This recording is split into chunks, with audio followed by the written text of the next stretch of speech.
My name's Sasha and I run CrossFit On here in Cornwall. Since working with Dan at Onya, the way that I do merchandising and advertising has been completely transformed. Gone are the days of endless backwards and forwards emails to printing companies and the sleepless nights worrying about the upfront costs. I now just look through a catalogue, tell Dan what I want, and then within one email it is all done. Now, all of my members have all of our merchandise at the click of a button. I literally can recommend Dan and Onya highly enough. The quality of all of the stuff is amazing, and the website is super seamless. All of our members and all of our coaches absolutely love it. That's Anya. That ends really abruptly, doesn't it? You can scan the QR code in the top left, and you can sort out all of your apparel needs for your affiliate. Dragon uses it. Limitless uses it. You're setting it up still, are you? God, you're so slow. There's lots of other gyms to use as well. I don't know where JR's gone. He was here and then he left. The other QR codes are, partners of the show. GoWad are launching, so they have a couple of affiliate things. If you scan the QR code, you can find out more about it, but you can basically set up your affiliate in multiple different ways to serve your members using GoWad. And it's either at your cost or at their cost, but it's less cost than it would be otherwise if you go through them. All right. Johnny's here. JR is, I don't know, he's around. We're going to talk about affiliate stuff. So I was kind of thinking of what to do the show on. And I thought about, what if we do it on what's going to happen if the company's sold? And we agreed that was a decent idea. And then I had some questions on my own, and then I put up a question box. And we got some feisty questions. Good questions, though. Feisty questions. About the sale or about what happens in the future? About what's happening now, what's happened in the past, what could happen in the future. Like it's It's interesting. All right. Yeah, I think you'll be good at this one because you actually did this. Here's JR back. Welcome back. Can you hear us? Okay. You're taller since you came back. Or it's like the sliding scale now. Johnny, if you were this isn't related to what we're talking about, but I just think it's a good question. If you were starting a gym for classes of 4, and you had nothing, what would you start with? Equipment wise? Yeah. Probably a couple of dumbbells and a small little rig. Just those. A rower, no? Not at the start. You can run. I mean, you can do that type of thing. Plus, it probably takes up a lot of room. But a couple of dumbbells, maybe a little pull-up space. And then I would get maybe some wall balls. They're always a good option. I mean, if you got your own body weight, you've got a couple of dumbbells, different weights. You could do a lot of stuff with those too. Plus, throw the rig in. And then if I was going to choose between a C2 bike, a rower, a ski erg, and an echo bike, I would choose a rower. And I would get 4. What about a reverse hyper? I've actually got one of those, and it does my head in it. It's in the cupboard now, the way. Yeah. Hello, Ortega, Katie, Aku Black Dragon. I genuinely thought that was going to be a joke name when I started reading it. And Natalie. JR, anything that you disagree with there? Anything that you'd be like, I'd probably get this? I prefer dumbbells, but I would probably just for ease and for flexibility, I would probably say barbell and plates, pull-up bar, a set of low rings, and like a plyo box. And I think I'd probably wait on the med balls and wait on the machine. I would actually pick a ski erg because I think it's more unlike any of the other machines. And I think that you can always run. And I just think that from an aerobic standpoint, unless you're going to do single unders for most people, getting like a upper body stimulus, but still getting really out of breath you probably get more from the skier than you would a rower.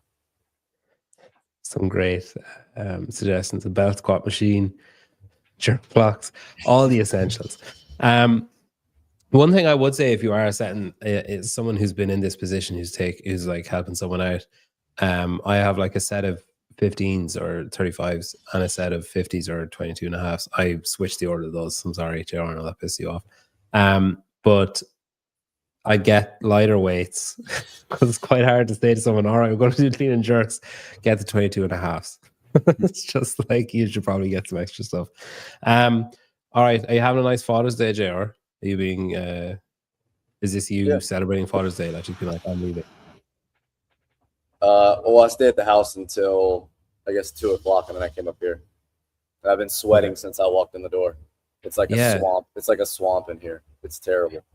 Is there no, you haven't invested in some big AC? Never. Wow, look, it's dripping off your forehead as we speak. That's crazy. He lives a different life, Johnny. How did your rain? Is that what it's just like? Yeah, is it's something just wrong, or is it just like weather?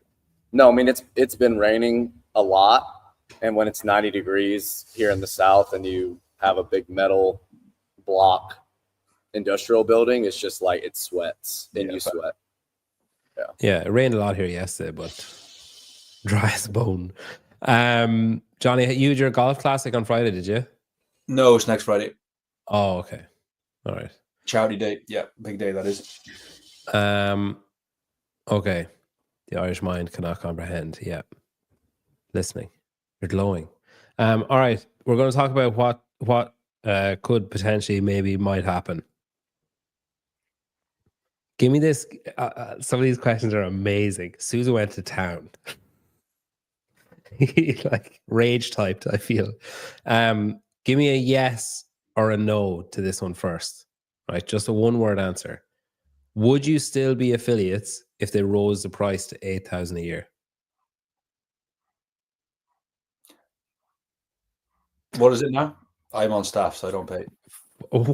Oh, how convenient, Johnny. Yeah, Johnny's like, yeah, I don't care. Put it up to 10. What is it now? 4? 4.5. 4.5. Is it 4? Yeah. 4.5. Yes, but that would be in the hopes that what I've got written down on my phone happen. Okay. JR? Oh, there's so much with that.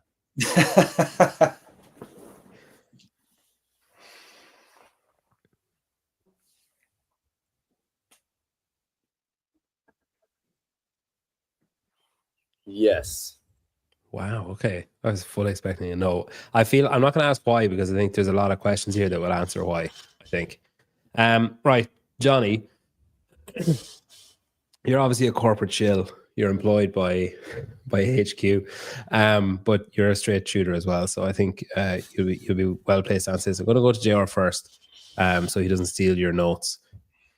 Apart from the name, apart from CrossFit, the name, and having the name above your door, being on like an affiliate map or recognizable as a CrossFit gym, what value do you get as being an affiliate?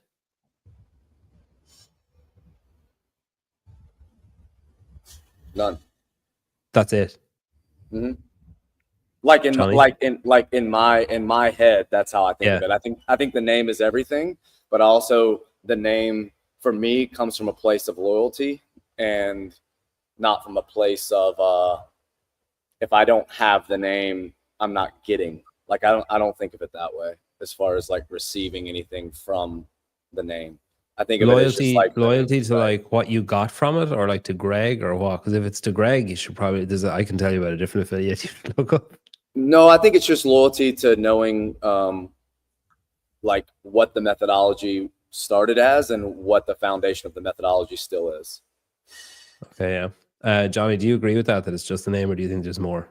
Yeah. I think right now you get the name, and you get, you're showing respect to the methodology that was created by CrossFit, and it's still the best fitness program out there. So when you're in a CrossFit affiliate, you're basically telling people that you are part of the most effective CrossFit fitness program. in the space. I mean, I would say that, let's go back maybe, or we look between 2012 and 2018. I think there would be a lot more traffic to your gym when the games and everything was firing on all cylinders. I see very little.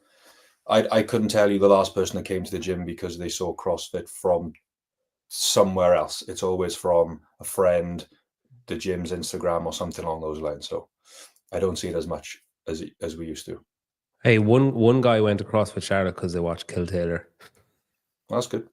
So that's one more. We're +1 on the games. Yeah. Do you think that a lot of this problem with the talk, like, I don't remember this much talk about value and this much talk about what are we getting, and how are we justifying it before the price increase? Like, it was always kind of, I know that there was some people that were paying like $150 or something because they're there for whatever 15 years, but I don't think there was as many conversations about, like, there wasn't as many "what have you done for me lately" conversations until the price went up. And then what happened was, when the price went up, they started saying, yeah, but look at all this stuff that we do. Like, look at all this value that we're adding. Like, we've got cap and we've got all this other stuff is included, which I don't think was ever talked about before.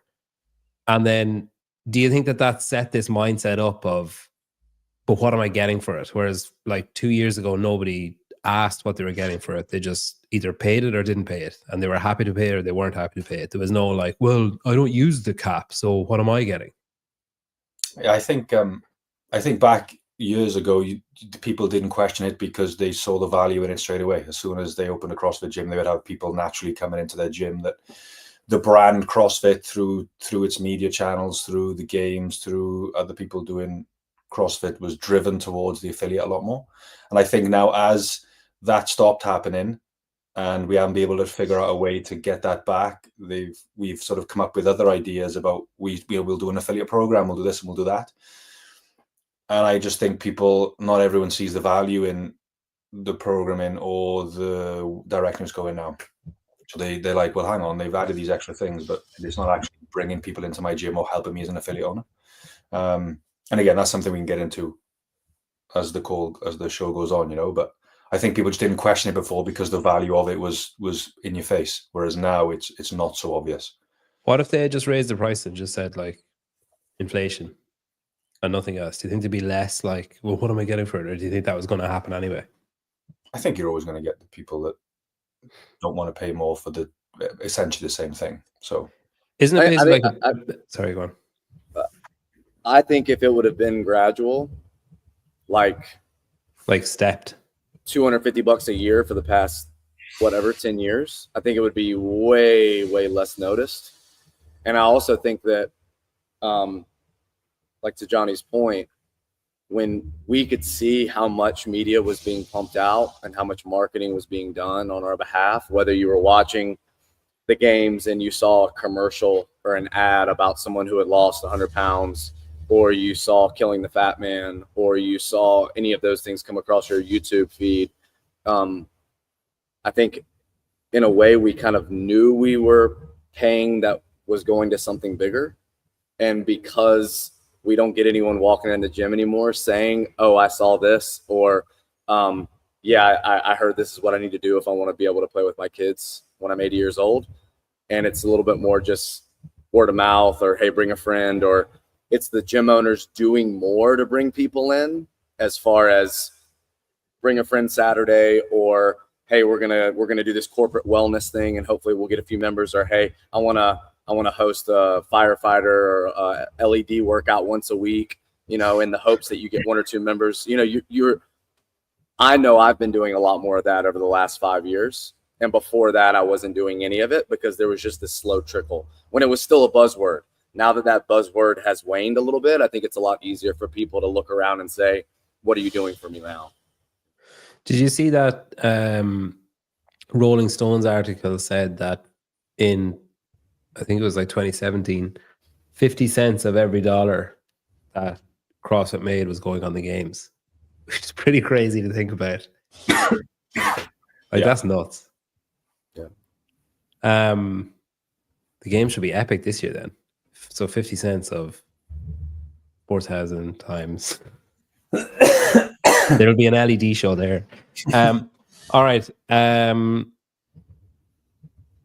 going to come And let me back just to say too, like I think they do offer quite a bit more, but because they haven't been so upfront telling people, hey, check out all these resources that we're offering you guys. If you have questions about business, you need to be doing it. Whether they're pushing it through email, whether they're pushing it through an app that's only for affiliate owners or whatever. Like we haven't really gotten that. And to me, like maybe I'm one of like 15 people that feel this way. But when they stop pumping journal articles out a lot, I started to feel like, from an educational standpoint, which is what I think I pay a lot of my affiliate fees for, is to be educated more so on the methodology. I didn't really feel like that was available much anymore. Like the journal just kind of went away and then it was resurrected, you know? Like Susan started reading journal articles in audiobook form, like because the journal had kind of just been this lost scroll of information, you know? what if we'll say this company is sold on Monday? Johnny, what would the immediate acts that you think would make you think, all right, yeah, cool, like we're on the right track, the affiliates are going to be okay? Bringing a media team back in would be a big one, but one that understands what the program actually is.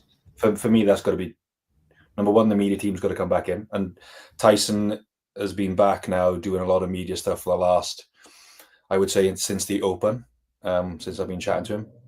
And if you look at YouTube, if you look at CrossFit social media, it has changed a lot, and it's a lot more what it used to be like. And I think one of the big positives of the media team coming back in is that we have to go back and we got to push fitness a lot more. We're a fitness company. CrossFit is a fitness company. I think we focus less on the health side of things and more on the fitness side of things. That's what got us here in the fit. That's what built the whole thing in the first place, is that we focused on, we were forging elite fitness. So the media team's got to come back to tell the story of fitness, and that's got to be the main focus. And it's still for everybody and all that. And health is a side effect of that. But we're a fitness program, and I think people need to understand that long term, that they're not lose sight of what we are. What kind of media do you want to see then? Do you want to see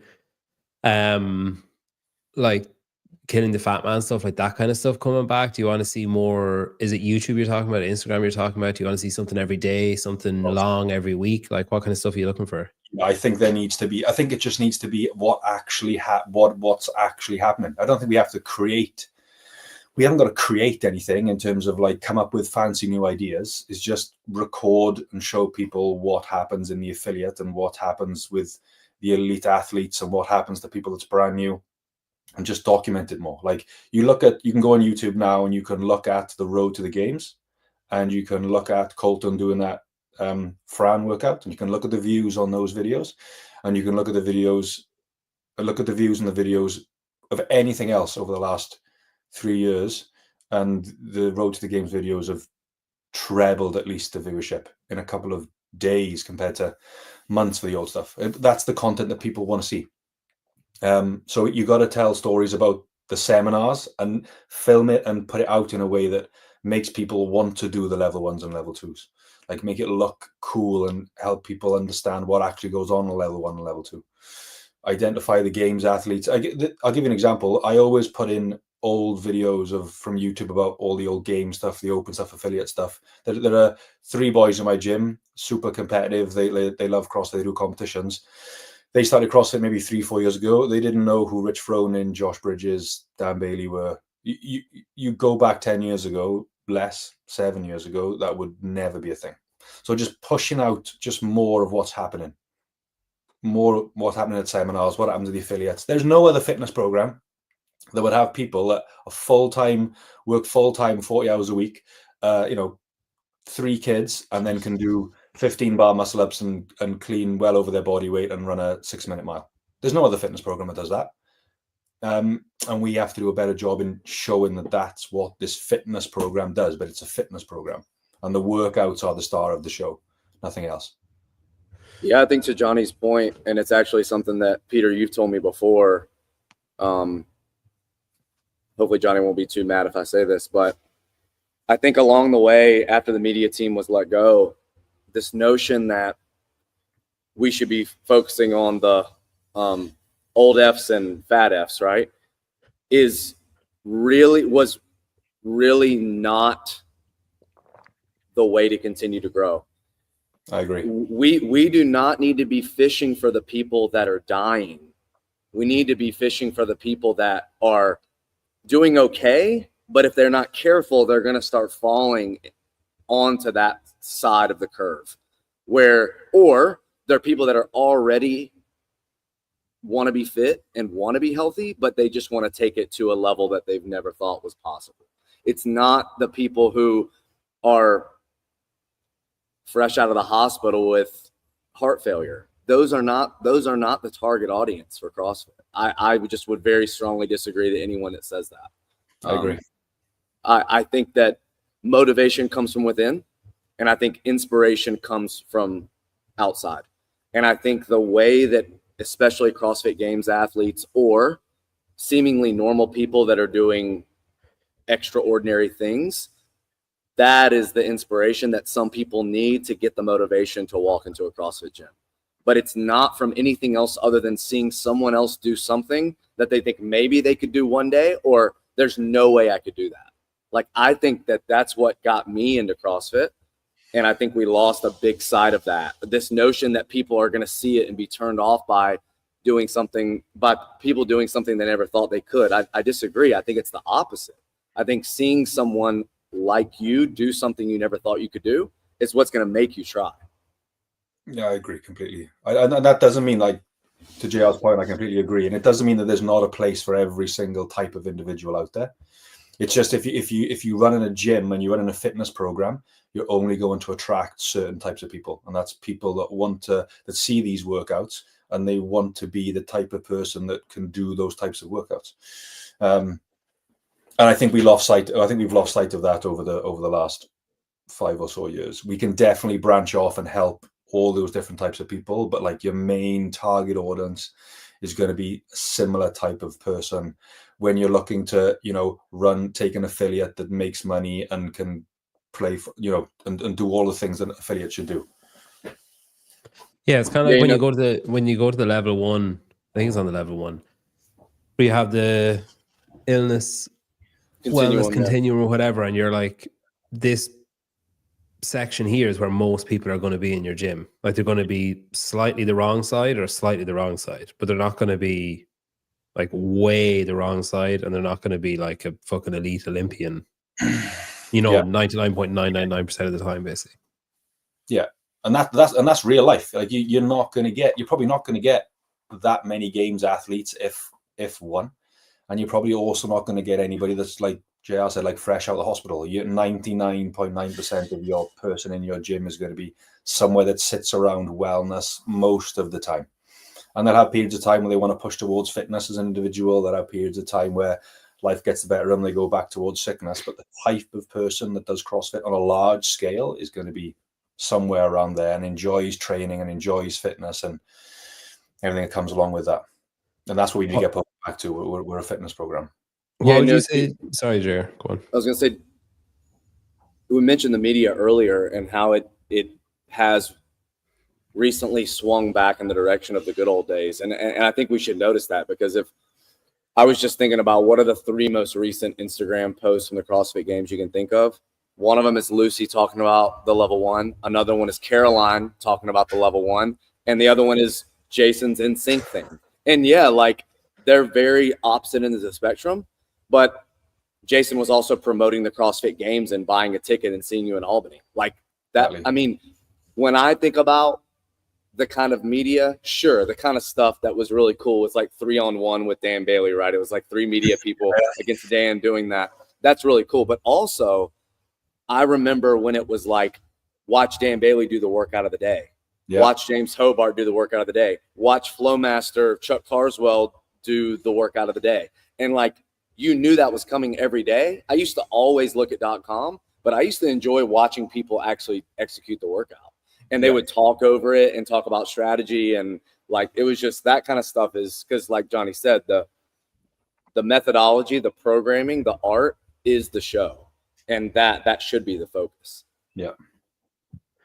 What would you think then, JR, about someone, because you two are kind of similar types of affiliates.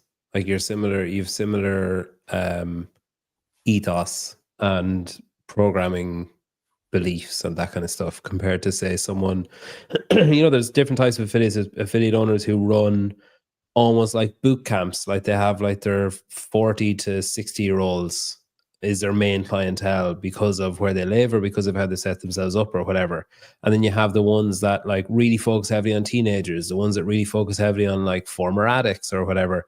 What about the affiliate owners who think, oh, the sport is shit and it's unrelatable and it's nothing to do with what we're doing here, and inside these four walls is completely different from going to the games, or, like, yeah, we do the open, but it's just for community and we don't give a fuck about anything after that. Then we're just back to what we do the rest of the year.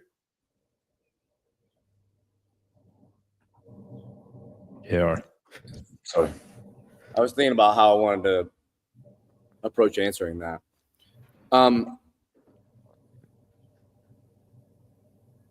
No one is discouraged about playing flag football or playing church league basketball because it's not the NBA finals that they're watching on ESPN.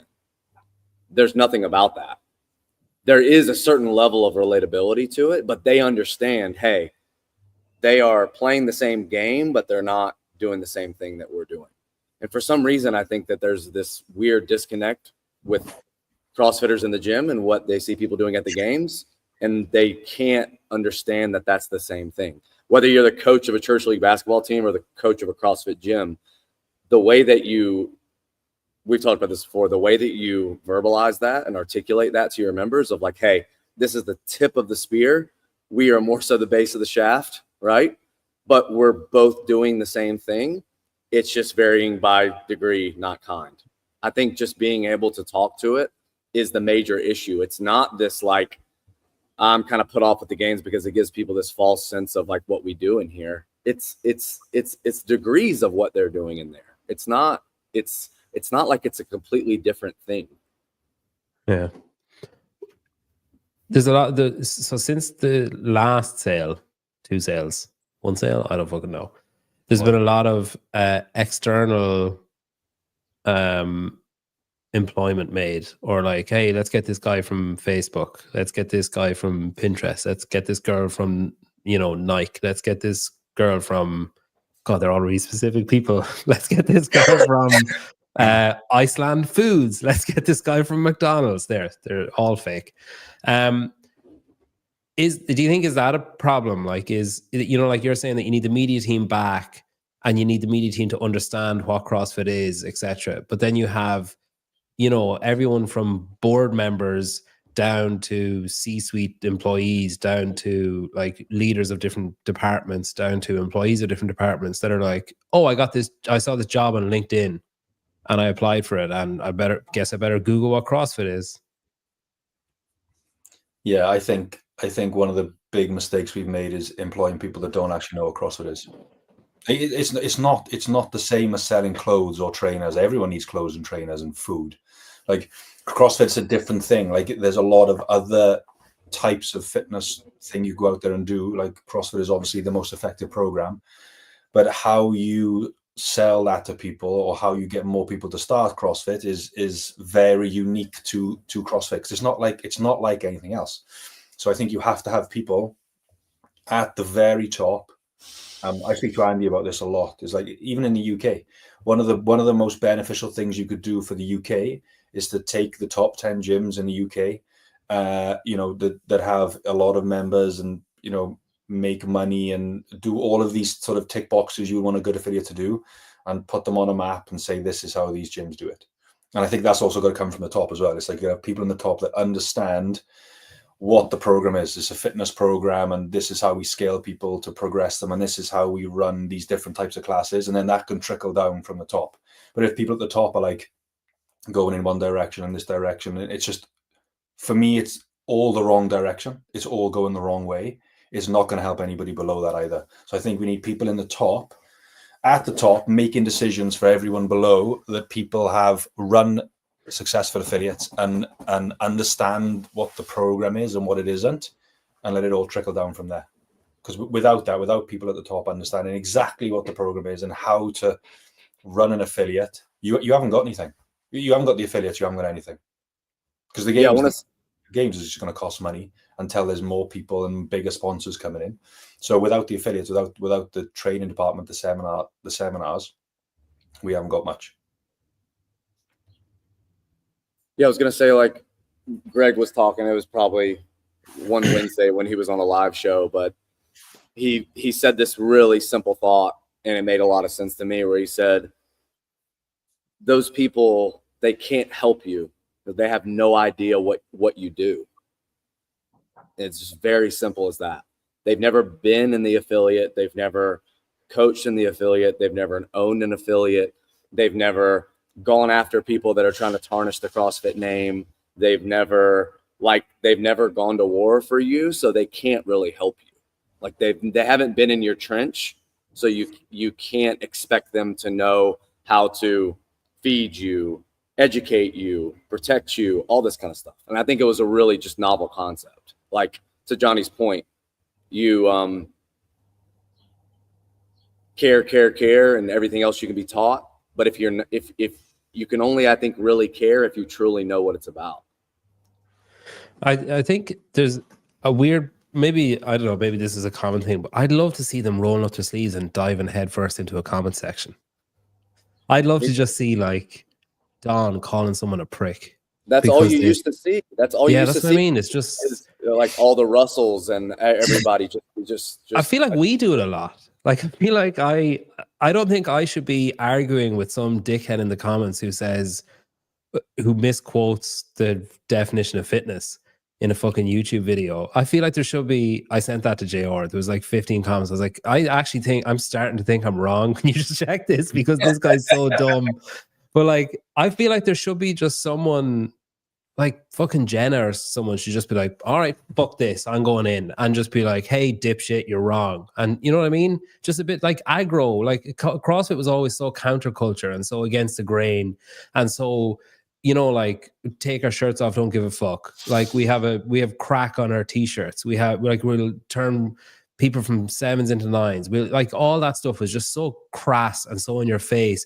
And that's why all those people came through the doors. That's why people wanted to be part of something that were different. We attracted like the skate culture, the kind of, you know, the offbeat types of people who are like, oh, that's different. I'm going to go there rather than go to that fucking Globo gym where all the dickheads are. I'm going to go to that gym where all those other dickheads are, but at least they're similar to me. I think that's one thing I'd love to see. I'd love to just go on to Instagram in a barbell spin post and just have whoever.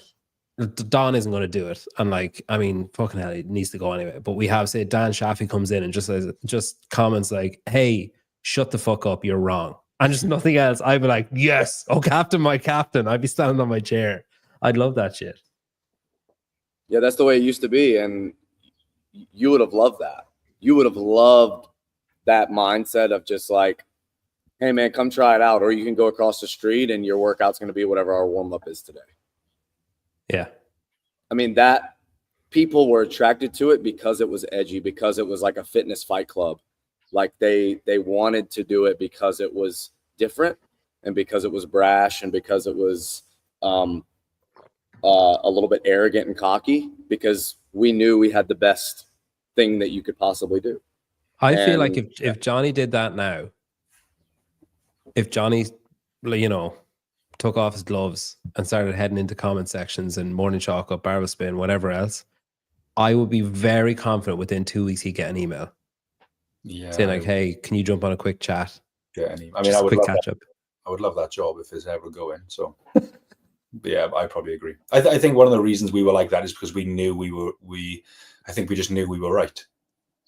Do you know what I mean? I think the message we were putting out was like, look, this is elite fitness, and anyone that's got something different to say about fitness or then this is why we're right. I think maybe nowadays we just don't want to piss people off and offend people, and it's like, oh, maybe we should add in 5 zone 2 sessions a week. It's like, yeah, fine. If you want to be good at going long and slow, it's like, but if you want to be able to be well-rounded, and this is what fitness is, then this is what you need to do. Yeah, I just think back in the day we knew we were right, and now potentially maybe we're doubting ourselves, but that's just got to come back. It's like, look, this is the way, and like we can prove it. Here's the games. Yeah, so it's not. I don't even think we're doubting ourselves or you're doubting yourselves. I think it's like the higher ups are saying like, no, let's not. We don't want to piss people off. Like, we're going to measure happiness. Like that's what one of our aims is going to be, instead of this is so fucking retarded. The vast majority of people have no interest in those high intensity ballistic movements being performed with fatigue that are technically difficult.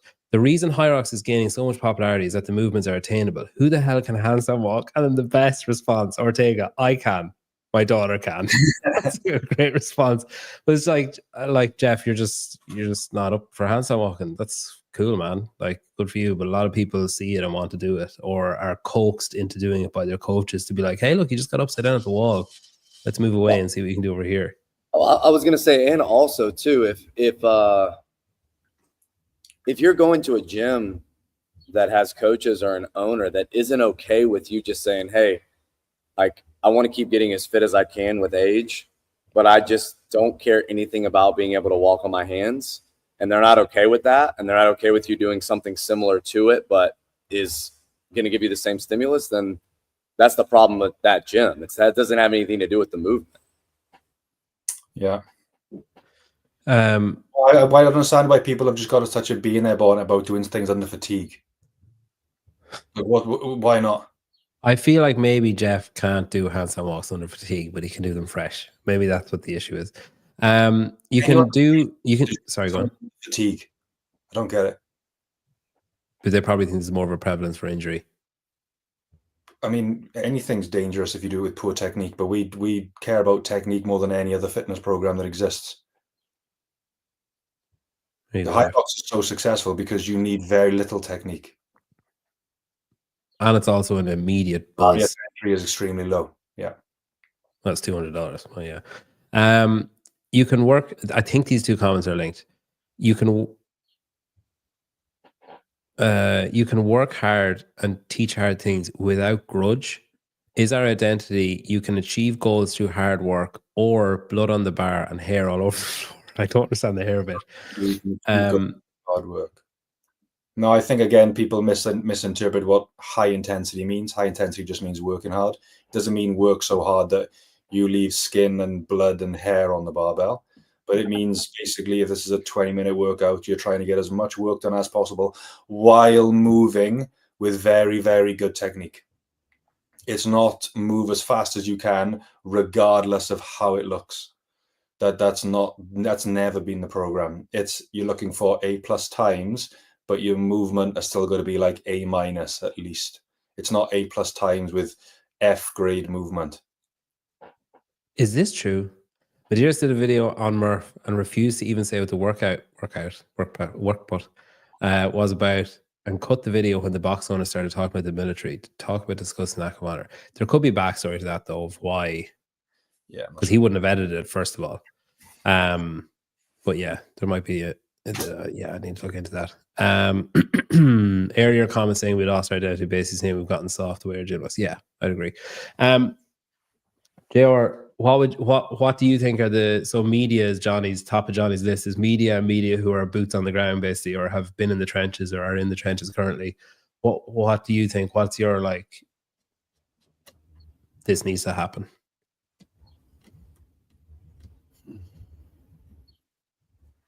I'll just leave this up while you're thinking. Hyrox is a successful business model based on weekend competition. Agreed. It has nothing to do with fitness methodology. Agreed. Apples to oranges. Agreed. Yeah, it's basically like, here's your park run. Come down. It's, you meet your friends, have a coffee afterwards. It's like sign up for a triathlon. You're not going to just do a triathlon every week to do a triathlon. You're going to join a running club, a cycling club, or whatever. And then, yeah, sorry, Kwanjar. Yeah, I mean, I thought about it, and while I think, especially this time of year, everyone's thinking about the competitive game season and getting that whole structure worked out in a way that it can have a nice kickback for affiliates, and we can encourage people to, do the yearly fitness check-in, and that's a big part of it. It's only a month out of the year, and I think that Johnny's point about media, I mean, just to be boring and still his, I really do think that that's the backbone of everything. I would like to say education. I just wonder, like it is now, how many people will utilize it and how many people will think they're too good for going and reading articles. If they didn't, if now you can have someone to step in for the LOR and keep the affiliate active through a level 2, and it doesn't have to come from the actual LOR, Johnny can correct me on that if I'm wrong, but I think that's a new program they just launched, then we can't really leave it up to the owner to want to educate, want to get their L3, want to get their L4, because it seems like now to this point, I don't see them going back and changing that, and maybe they will. New ownership takes over. They're like, oh yeah, you remember that thing? No. If you own the gym, you're going to be the one, and if not, sell it to someone who does care enough to go and further their education and all that stuff. There are things that CrossFit has done really well throughout the years. And then there's stuff like this I thought about this as well, that it's a huge opportunity missed that they didn't say, oh, let's put a seminar booth at the High Rocks races. Because there's it's like a fucking sardine can or a cattle mart. There's just so many bodies going through that. And then you just put up a big fuck off sign that says, we can cut 5 minutes off your time, or we can make you faster, or we can show you how to make other people faster, or we can get you from, a participation medal to one of the podium flags. That's not a catchy line, but put something up above that makes people walk over. Or like CrossFit, and then underneath it put, you're already doing it, or something like that. Yeah, you've just done the warm-up.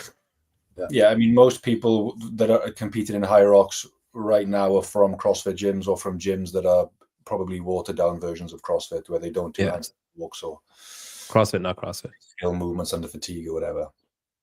I was at a gym last week, CrossFit Limitless in Galway, and I wrote an article about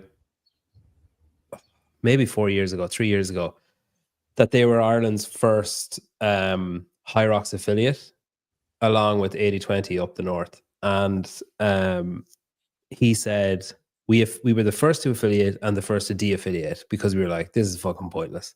And then he said, we have since re-affiliated, and the other High Rocks gyms around Galway have been like throwing jabs saying, oh, now you'll jump on the bandwagon. So they've started emailing them back the article that I wrote for the barbell spin, that they're one of the first. But he was saying that they have a lot of people who come because it's a High Rocks gym. They come and then they just bleed over into CrossFit because they're like, oh, like double unders looks kind of good or whatever. And then he was like, we also don't just do High Rocks classes. We do, like, we'll put in a dumbbell, we'll put in like whatever. And then we basically just kind of say to them, you're kind of already doing CrossFit. And then you should come to the Friday class, you should come to Saturday, whatever. And they're using it in that kind of way. And I think if gyms aren't doing that, if you have the income or the financing to do it, it's an easy way. It's an easy win. It's an easy way to get bodies in the door. Similar to, like, you see it sometimes with jiu-jitsu gyms that have a CrossFit gym, and there's just this kind of like bleed where people just spread across to both things. But yeah, don't think it's a coincidence that there's so many recognizable CrossFit names standing on the podium in Chicago this weekend, whether it's individual, doubles, relay, whatever. Like, there's more people that you know than you don't know. Yeah, I think it all comes down to leadership. Don needs to be fired. I mean, that's surely fucking inevitable. Like, you're not going to have a new owner come in and be like, hey, you can stick around. You've done a stellar job the last, 4 years. Where are you going? No. Let's slide that name back on the door. You sit back down, Donald. You're here for the long haul. Yeah, and I kind of wish Sousa was on the show, because he's so passionate about it, and he does such a good job articulating it. But he's talked about that idea of leadership before, where we had this beacon, right? And the beacon, for better or worse, was Greg. And he made it very clear, hey, this is what I'm here for, right? I'm here to legislate, litigate, and educate. And this is what I'm going to do for you. You don't have to worry about all these people trying to tarnish your name, right? I'm going to go after them. I'm going to go after Big Soda. I'm going to go after and show everyone how corrupt all these other people are. You guys just keep being the cure for the world's most vexing problem. Keep doing what you're doing. I'm over here doing this. Every now and then, hey, guys, it looks like we're focusing here a little bit too much. Let's steer it back to this direction a little bit. More isometrics. Okay, cool. Thanks, leader. And then we just go back to work, right? It's like that he's right in that there is no vision. There is no thing that we're always looking to tell us we're doing a good job, or that we're not doing a good job and we need to do better, or that we're doing something, we're focusing on the wrong things. There doesn't seem to be any of that right I text or DM Daniel Shafee before coming on this show, and he said nothing. He didn't fucking reply. I said Happy Father's Day. I was like, as my Father's Day gift, when is the sale going to go through? And he just saw it and didn't even fucking double tap. Yeah, but I think it's funny because all the stuff that Suze is saying and all the stuff that you guys are saying about understanding the importance or understanding the value in the sport, understanding the importance of the affiliates, understanding what happens in the affiliates, how it happens, understanding what makes a successful affiliate, and ideally someone that has done it. Like, it's basically just like you're going through his CV. Like, you're just basically going through Dan's CV saying, yeah, he's done that, he's done that, he's done that, he's done that. He's managed people, he's managed tricky situations. He's stuck by the methodology when others weren't. He's stuck by Greg when others weren't. He's stuck by, you know what I mean? Like, there's so much, like, he has all the characteristics, the loyalty, the business acumen. He has like whatever, fucking 9 million members in Louvre. Like, you know, he's done it. Like at the affiliate gathering the other week, one of the guys said, what changed his vision on what was possible with a CrossFit gym was listening to Dan talk like 10 years ago and say how much money he earns running his gym. And the guy was like, holy fuck, I didn't think that was possible. Like, he thought it was, oh, you just you train there and you hopefully get by. Exactly. So we need people like that showing people that the affiliate model is it's possible to do these things. It's not something where you can just open a gym and then you get to train twice a day instead of 4 times a week. But we need people to show people why that's possible. I think one of the big things we can do, hopefully in the future, from the training department side of things, is run more seminars on helping affiliate owners a lot more. Like how to, I think one of the best seminars we could do would be maybe a 1-day seminar on how to run a class from start to finish. Not just lecture about it, but walk people through this is how you should program and how to break down a week and a month. And this is how you go through the whiteboard. And this is what you need to explain. And these are your warm-up ideas. And this is how you run the workout. And this is how you do the cool down, and build a course around an actual class. That's what you are as an affiliate owner. Your success comes on how good your classes are. Not the only thing. You need good programming, which we need to dive into deeper. We need good facilities, which we need to dive into deeper, and we need to understand how to run a class. On top of that, I think running a course for CrossFit gymnastics in-house, CrossFit weightlifting in-house, how to bring them into your affiliates, for the education department at least, would all be positives, and if we market them right, I think would sell a lot of, or put a lot of bums on seats, if you like, on how to run these different types of classes in your affiliates. But your main meat and potatoes, if you like, is how to run your CrossFit class, and you've got to understand how to program effectively to do that. If your workouts are poor, it doesn't matter. No one's coming in. You can be the best coach in the world with the cleanest facility and all the best equipment, but if no one cares about your workouts, it doesn't matter. And again, we're a fitness program, nothing else. JR, what does apropos mean? Because I don't know. After the fact, maybe. Or maybe. We don't need to be sold more courses. I don't think you need to be sold more courses, but I think you need to be offered more courses. Like, I was kind of struck by that when I did the level 2, that I was like, I should be far and away the worst person here. And then when I wasn't, I was kind of like, uh-oh, like this is an issue. I'm not speaking to people that just enjoy CrossFit. Like I every weekend I'm running level 1s and level 2s, and a lot of level 2 trainers are gym owners and their gyms are struggling. And when I ask them about the methodology, when I ask them about programming, when I ask them about coaching, they're all way below par, way below par. And it's like it's not a surprise your gym is struggling, because you don't understand the methodology, you don't understand how to coach, you don't understand how to program. So the more we can help these affiliate owners, it's going to help everybody else. And the gymnastic course, if we run a class, not run a class, it's not for the general CrossFitter, but the level 1 is the methodology course. If you want to just learn about the methodology, go and do that. But I think from the training department, to help more affiliate owners, you have to help them more. But it's got to come from people that know what they're talking about, know what they're doing, and it actually works in an affiliate, not just on a piece of paper. Is there any sign of the level 4 coming back? I would say no. Okay. Not anytime soon, anyway. Joe was just explaining to Jason why the door needs to be closed. Yeah.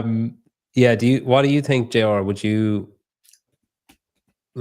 be encouraging your coaches to go on those kind of courses? Like, would you be saying like, hey, there's this new one, the 1 day, like they do that 1 day nutrition 1 hour, and then they're launched other 1 day ones. Would you be like, hey, there's a thing on running classes? Or do you think that is that more for affiliate owners who are like, I'm not sure, and maybe I need help, rather like, because you're probably in the position to watch your coaches, give them feedback, say, oh, you need to do this, that, and the other. Yeah, I think that it would probably be more suited for the owner to then go back and teach, to coach the coaches. But also too, if I just put it out there and said, hey, if this gymnastics seminar looks good to you and you want to know maybe how better to teach gymnastics as someone who doesn't do all of the skills, what you would do in that situation, I'm more than happy to go do it with you. I'll go do it with you. Like, I would do that. I would say, hey, this is something you're interested in, I'll sign up to, and I'll go sit on it with you. And whether, other than just saying, yeah, just let me know, I'll pay for it, or I'll pay for half of it, or what. Yeah.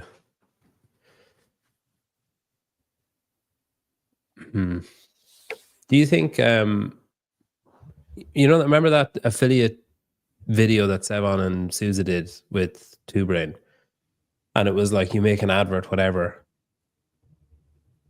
like that, like CrossFit should be doing that. That is crazy that an outside third party, like, it's great that it's being done, it's an amazing idea and whatever else, but is that not the kind of stuff that like HQ should be doing, and then just setting up a drive and just saying, hey guys, there's 4,000 videos in reel and YouTube format, take them and use them? Like, is that not the kind of thing that, as well, that's what I want to see, as well as the diving headfirst into the comments, like 2-footed tackles. I want to see, right, here's this drive of coaching videos. If you want to be involved in one, let us know. Or if you have a videographer at your gym and you want to try making one, let us know. We'll tell you like what format it needs to be, and what we're kind of like, what length we're looking for, etc. And you send it in to us, and we'll make it available to everyone else if we think it's good enough. And then JR just logs on, just a huge raft of videos to choose from. Maybe he sees something on Instagram, and then he's like, oh, I want to post that myself, and then can just take it and post it. Is that not like, that's such a low hanging fruit? Like, it's such little work on their part. They're outsourcing the work to everybody else. And as long as it's sending the right message, then yeah, why not? Like, but you can have varying messages. You could have messages there for gyms like yours. You could have messages for gyms that are like, oh, I just want to, fucking whatever, like look after the mums. Like, fine, here's a video of a mother talking about how it helped her postpartum, or here's a video of a fucking one-legged vet that's saying how it brought him back to community or whatever, stopping killing himself. Here's a video of a fucking child that's doing CrossFit and has made friends, or I don't know, whatever the fuck. But like, just a swath of different types of videos that people can just dip in, like put them all in different folders: mothers, fathers, relationships, you know what I mean? And then people can just go and pick, oh, it's coming up to Valentine's Day, it's Pride Month, let's do one of a gay guy. Do you know what I mean? Like, just pull out any type of shit they want, rather than saying, I guess I'll just screenshot my timetable and post that and hope for the best, or I guess I'll just take this photo of this guy doing a pull-up and maybe someone might show up. I agree. I don't know, it just seems very easy. Okay. Is there anything else then that you think is just glaringly obvious needs to happen? So I'll say, because nobody else will, Don needs to be fired. Half the other people need to go. Some people I'm more than fine with staying, but a lot of people need to go. A lot of people that are like, yeah, I can work at the CrossFit, like it's whatever. It's just a, you know, it's a management position. Like those are the people, just go. And then just have the people that are like, yeah, I work at CrossFit, like almost too intense about it. Is there anything else apart from those that needs to happen? I think it needs to just go back under one big umbrella. So I think when I first started working for CrossFit, like on staff, it was, you know, affiliates and the games and seminars were all under one roof, it seemed. Like my bosses were Dave and Nicole. Now it's sort of, it feels like it's splintered off a lot more, where you've got like the games over here and the games team sort of run things separately, and then you've got affiliates here and that's run separately to what the games are doing, the direction they're going. And the seminars, they're going in a different direction to what the games and the affiliates are promoting. I think it's way better if you just don't have them all under the same roof, all working across different departments. I know that's a lot of work probably for more people. Yeah, maybe you got to employ more people, I don't know. But it just felt better. It felt more like you were all in it together, all moving in the same direction, when it was all under one, rather than these different departments doing different things and all heading in different directions. Yeah, I'd actually like to see him have like a home office, like an HQ again. Not only for some of that good media stuff, but I just think it's important to, for the most part, work in the same building as someone. I think it's better for communication. I think it's better for brainstorming. I think it's better getting stuff done faster. I think it's better to resolve conflicts, all that stuff. I'll just preface this by saying, or preface this for JR, by saying that my teaching is as good as it ever was. But since doing the job share this year, I have never been as disconnected from the school community, my colleagues, and like, I fucking love it. But like, I've never been as disconnected where I'm just like, what? Like, someone said the other day, hey, these two people are retiring. And I was like, what? They were like, yeah, we've been talking about it for like 6 months, like straight over my head. Mm. And I'm there half the time. So when you have people that are not there any of the time and are just sitting on a Zoom call from their car or from their office or from their home office or whatever, then it's like there's just so much shit that's not being said or overheard. Or, you know, like you have someone walking past the door and sticking their head in and being like, what's going on? Oh, we're just talking about whatever, come on in. Versus like, oh, you weren't on the email, so you didn't make the meeting and you had a good point, but it's too late, we moved on. And I think we've all been on those kind of Zoom meetings as well, where you're on the meeting for like 45 minutes and you're like, we haven't decided a fucking thing here. Like, what's happening? And then they're like, let's have another meeting. Maybe next Wednesday we'll do another. It's like, what? Like, we didn't even fucking do anything. As opposed to, right, no one's fucking leaving this room until we decide what we're doing about Frank or whatever, whatever we need to decide. But yeah, definitely, there's definitely like a missed opportunity. Ortega said, there's also people like me in your gym that you can hire or asked to make videos for a gym. Yeah, I said that gyms, CrossFit should be saying to gyms, hey, if you have someone there, make a video, like pay them if you can pay them, make the video, send it to us, and we'll make it like available at large and we'll say who it is. Build HQ with an active affiliate, make it a destination for, yeah. There's one place that I really want to go, it's the ranch.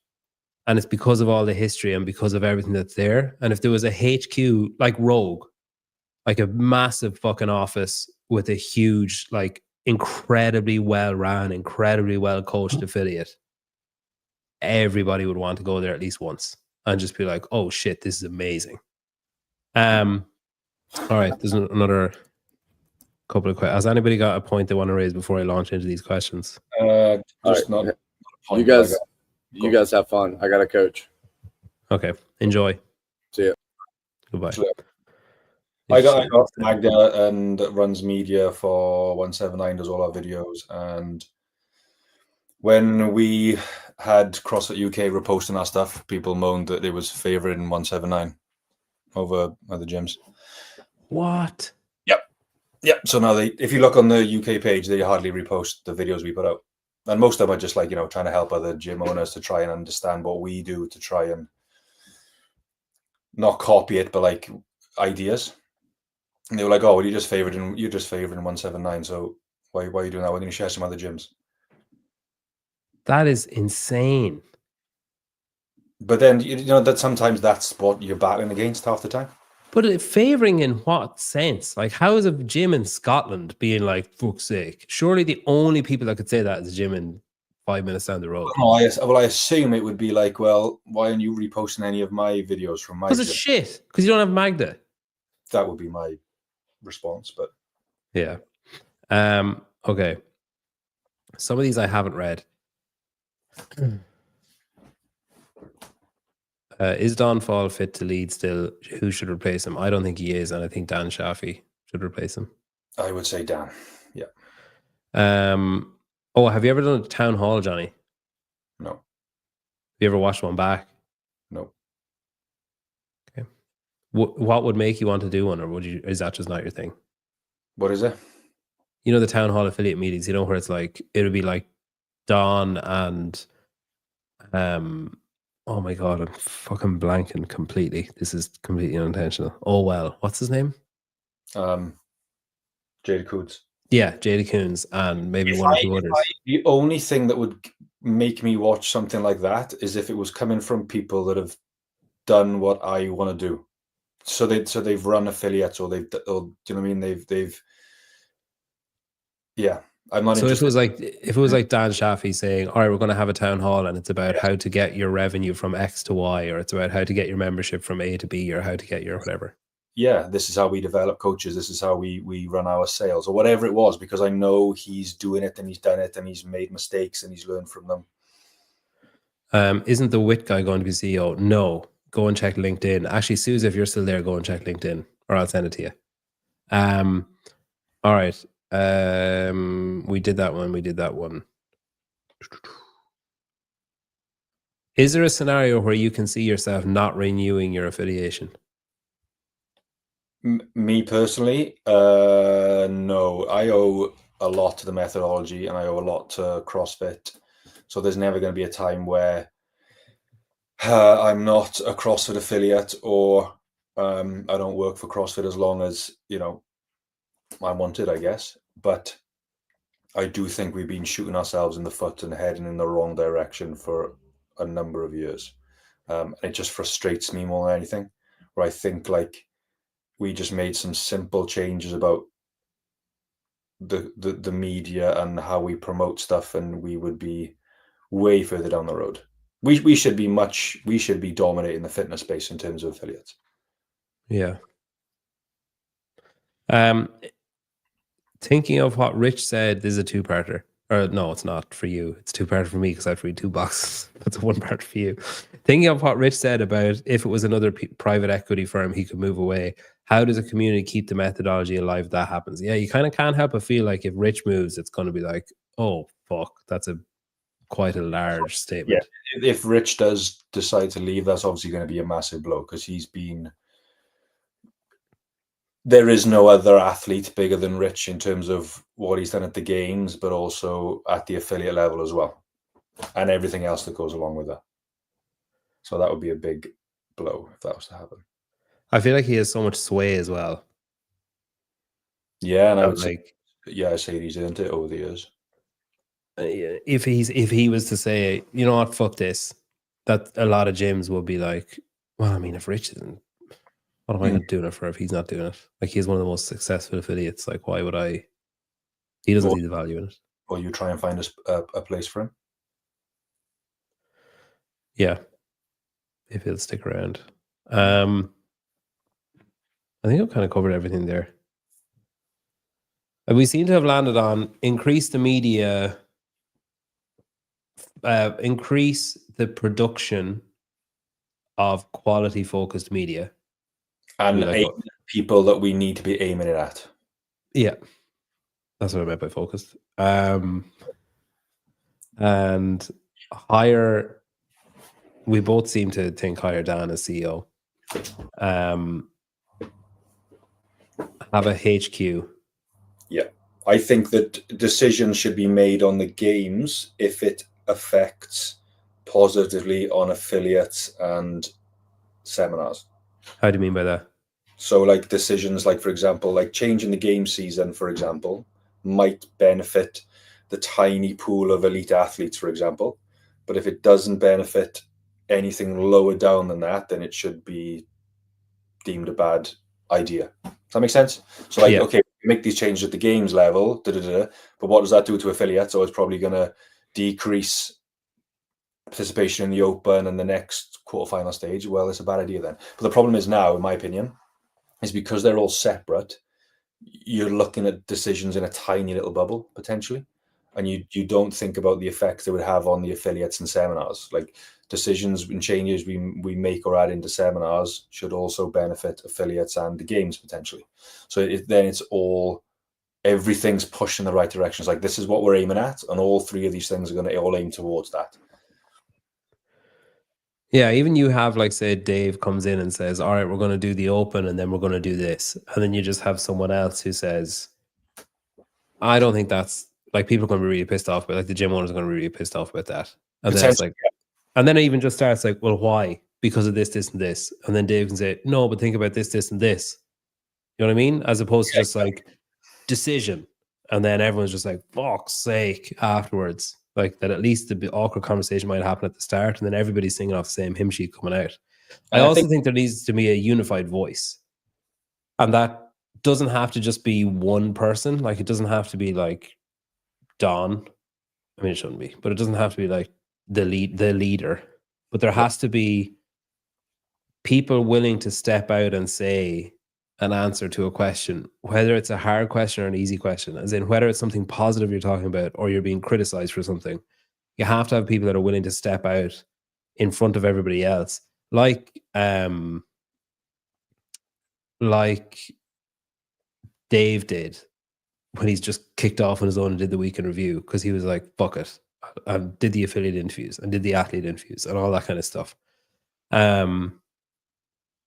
I just think there needs to be a willingness, and that I really think that jumping in the comments, I'd fucking love to see it. I just love to see a Russellberg type, you know, like just someone who's coming in being like, hey, shithead, you're wrong.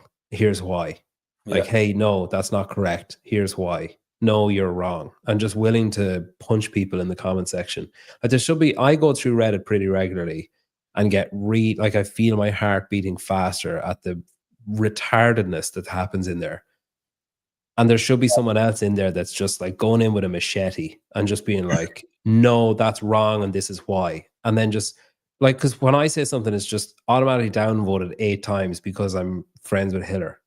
You know what I mean? Like, it's just like, but again, I think that would happen if we all knew exactly the direction we were heading, and we're all pushing towards that direction, and everyone at the top is exactly clear, and this is the direction we're going. We're X, Y, and Z. But at the moment, I think like people don't speak up because they're like, well, I'm in this department. I don't really know what's going over in that department. So if I say something wrong, I'm going to look like an idiot. Whereas if everyone's like, right, this is what's going to happen over the next 12 months, 18 months, and everyone is going to, this is what we're doing, this is the plan, and everyone's on board, I think naturally you're going to have people, hang on, dickhead, you're talking shit. And here's why. This is accurate.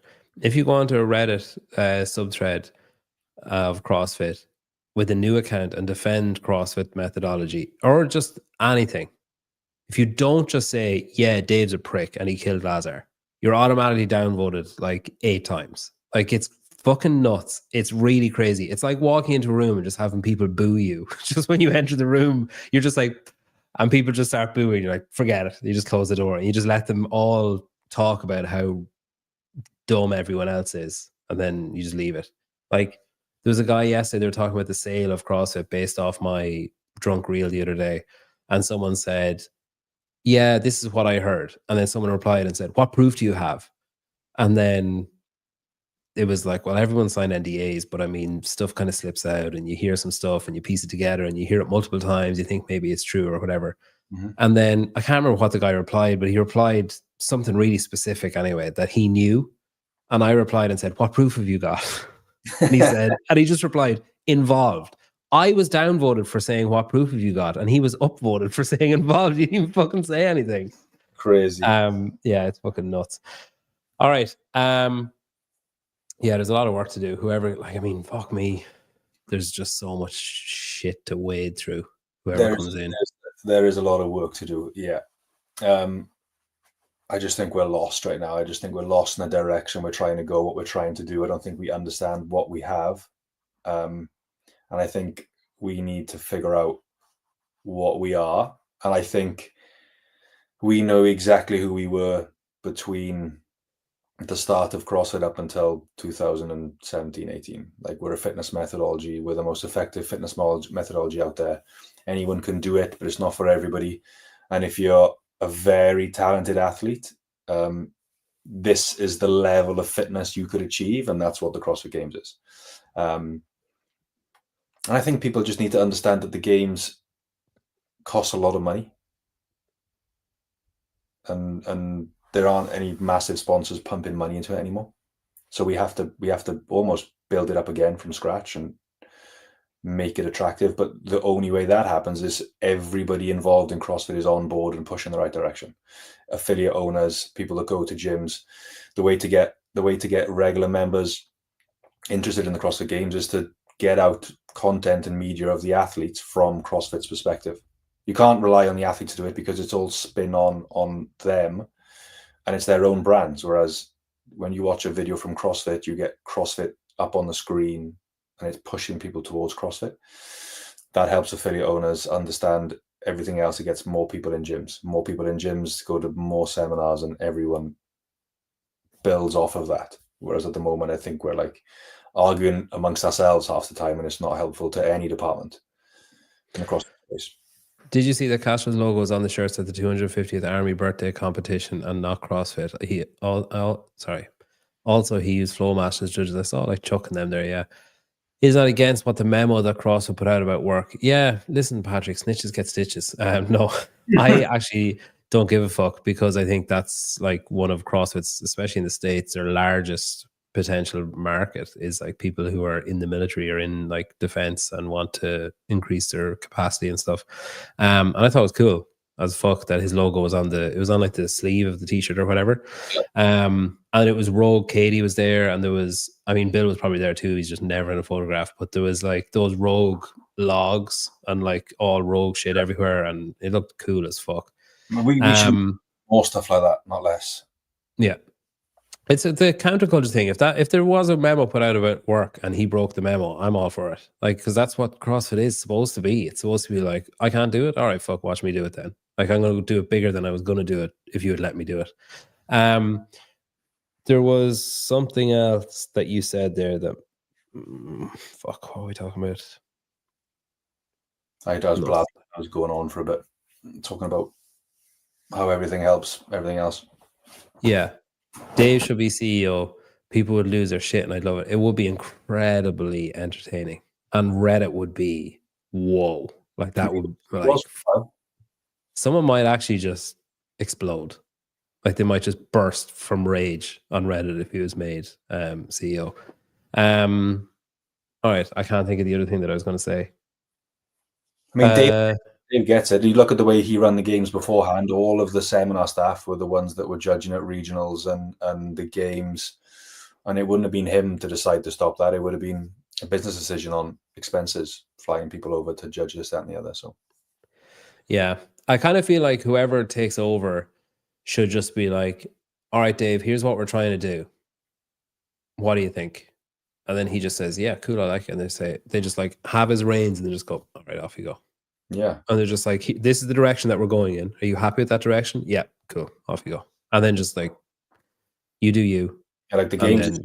Your job now is to make the games as big as possible. Yeah. The only caveat is, if you're making a major decision about the games, just come say it to us at least 3 weeks before you announce it on a weekly review. Other than that, just do whatever the fuck you want. Yeah, understand that to make the game successful, you have to have buy-in from affiliates. Yeah. Any decisions building the game should also be benefiting everything else in CrossFit as well. Imminently. So I don't know. I've heard that since February, but imminently. All right. Thanks, everyone, for watching. Thanks, Johnny. You can, we've been talking there about what will add value to your affiliate or to your affiliation fee. What would add value to your affiliate is if you use Anya clothing to take the load off getting your clothing, t-shirts, hats, socks, satchels, hemp bags, hoodies, tracksuit bottoms, shorts, everything. Scan the QR code. Even if you're not an affiliate, you can just do it for like, I'm having a really over the top bachelor party. Then you can just get those. All right. Thanks, Johnny. Thanks everyone for watching. Pleasure. Appreciate you all.